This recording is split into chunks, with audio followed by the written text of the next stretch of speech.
Hi everyone. చాలామందికి ఇష్టమైన tiffin ఏదన్నా ఉంది అంటే చాలామందికి దోసే ఇష్టం ఉంటది. అసలు దోసని రకరకాలుగా చేస్తారండి. ఈ విధంగా ఒకసారి చేసి చూడండి. నాకు తెలియకపోతే నేర్చుకున్నాననుకోండి. బట్ నేనైతే కుకింగ్ మంచిగా పర్ఫెక్ట్‌గానే చేస్తాను. సో, టేస్ట్ ఎప్పుడు నేనేం అంత తినరాకుండానైతే ఎప్పుడు ఏది చేయలేదనమాట. సో, అందులో ఇంకొంచెం టేస్టీగా చేయాలి అనుకున్నప్పుడు కొన్ని మనకు తెలియని వీడియోస్ కూడా చూసి నేర్చుకుంటే తప్పేం లేదని నా ఫీలింగ్. సో, నేనైతే ఒక కప్పు మినపగుళ్ళకి 3 కప్పుల రేషన్ రైస్ తీసుకున్నా, 2 టేబుల్ స్పూన్ శనగపప్పు తీసుకున్నా, మెంతులు చిటికెడన్ని. అవైతే ఎక్కువ టైమే నానబెట్టుకున్నాను. చాలామంది 4 అవర్స్ సరిపోద్ది అంటారు. ఎప్పుడైతే పప్పులు ఎక్కువ నానతాయో అప్పుడు మంచిగా వస్తది పిండి స్మూత్‌గా, ఫ్లఫీగా మంచిగా ఎదుగనేది అవుతుందనమాట. మెయిన్‌గా మా ఇంట్లో దోస టేస్టీగా రావడానికి ఫస్ట్ రీజన్ నా వెట్ గ్రైండర్ అండి. నేను ఇదివరకు మిక్సీలో చేసినప్పుడు ఏంటంటే మామూలుగా అది బ్లేడ్స్‌తోనే షార్ప్ చేస్తది కదా పిండిని. అంత టేస్ట్ ఏమి ఉండదండి. నేను వేరియేషన్ చాలా చూసాను. నాకు ఆల్మోస్ట్ ఇది తీసుకొని 5 ఇయర్స్ అవుతుందండి. 5 ఇయర్స్‌లో ఎటువంటి ప్రాబ్లము తేలేదు. పిండి ఎక్కువ క్వాంటిటీ అవుతుంది. టేస్ట్ జబర్దస్త్ ఉంటదండి. ఇదొకటే కాదండి. నేను మక్క గారెలకి ఇందులోనే వాడతా, పప్పు గారెలకి ఇందులోనే వాడతా, అల్లం వెల్లుల్లి పేస్ట్ ఇందులోనే చేసుకుంటాను. చాలా రకాల పప్పులైతే ఇందులోనే మన పండు మిర్చి పచ్చడి, చింత పచ్చడి అన్నీ నేను ఇదే యూజ్ చేసుకుంటాను. నాకు పర్ఫెక్ట్ యూజ్ అవుతది. నాకప్పుడు 7 మేబీ 7 ½ అనుకుంటా పడిందండి. 7,000 ప్లస్. సో, ఇప్పుడు కూడా అంతే ఉంది. పెద్దగా కాస్ట్ ఏం లేదు వాటికి. మంచిగా యూజ్ అవుతది. మేము మాక్సిమం ఏదైనా మంచి మిక్సీ అనుకునే వాళ్ళు ఆ ప్లేస్‌లో ఇది కొనుక్కోండి. ఇంకొకటి ఓవెన్ కూడా అప్పుడప్పుడు వాడాలి గదండీ! ఇన్ని డబ్బులు పెట్టి కొని ఎమర్జెన్సీ ఉన్నప్పుడు కూడా వాడకపోతే ఎట్లా అని అప్పుడప్పుడు ఇలా వాడతాను. సో, మైక్రోస్ నుండి కుక్ అయ్యేది కాబట్టి అన్‌హెల్తీ అయితే కాదు గదా!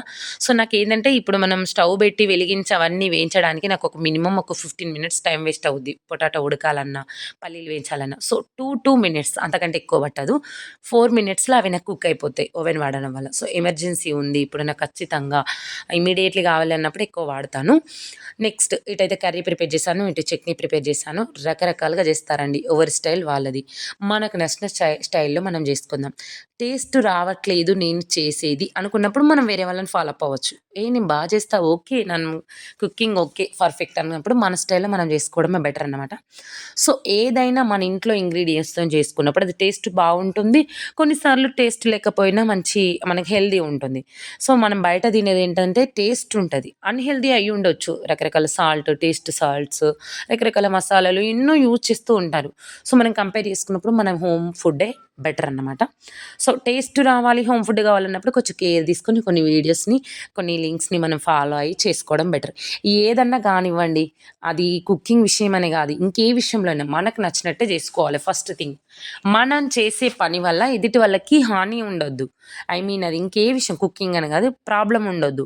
బట్ మనకు నచ్చినట్టు మనం చేసేసుకోవాలంతే. వేరే వాళ్ళ కోసం మనం ఎక్కడ బెండ్ అవ్వద్దండి. అలా మనం ఎప్పుడైతే ఒక్కసారి బెండ్ అవ్వడం స్టార్ట్ చేస్తామో మన లైఫ్‌లో చాలా కాంప్రమైజెస్ అంటే మన లైఫ్ ఫుల్‌ఫిల్ ఉండదు. మీరొక్కసారి ఆ బార్డర్ దాటరండి. మంచి లైఫ్ స్టైల్ ఉంటది. మంచి హ్యాపీనెస్ ఉంటది. నేనైతే అంతేనండి. ఏ విషయంలో అంత కాంప్రమైజ్ లైఫ్ స్టైల్ అయితే మెయింటైన్ చేయను. నాకు నచ్చినట్టు ఉంటా. అందులో నేను వేరే వాళ్ళని బాధ పెట్టకుండా చూసుకుంటా అంతే. ఒకవేళ వాళ్ళు బాధపడుతుర్రంటే 100% వాళ్ళు నన్ను బాధ పెట్టేవన్న వాళ్ళయ్యుంటేనే అలా జేస్తాను. సో, ఫైనల్‌గా నేనేమంటున్నానంటే ఫస్ట్ మనకు నచ్చినట్టు మనం ఉన్నామనుకోండి ఆటోమేటిక్‌గా మనకర్థమైపోతుంది. వేరే వాళ్ళని మనం ఎప్పుడు ఏం బాధ పెట్టము. సో, మీరొకసారి అలా ఫాలో అయ్యి చూడండి మీకే అర్థమవుతుంది. మన ఛానల్ ఎవరైనా సబ్స్క్రైబ్ చేయని వాళ్ళుంటే సబ్స్క్రైబ్ చేయండి, షేర్ చేయండి, లైక్ చేయండి. మీరిచ్చే లైకు ఇంకొకరికి షేర్ అవుతుంది వీడియో. మీ సపోర్ట్ నాకు ఖచ్చితంగా అవసరము. మీరు చేస్తారు గూడా. Thank you for watching. Bye.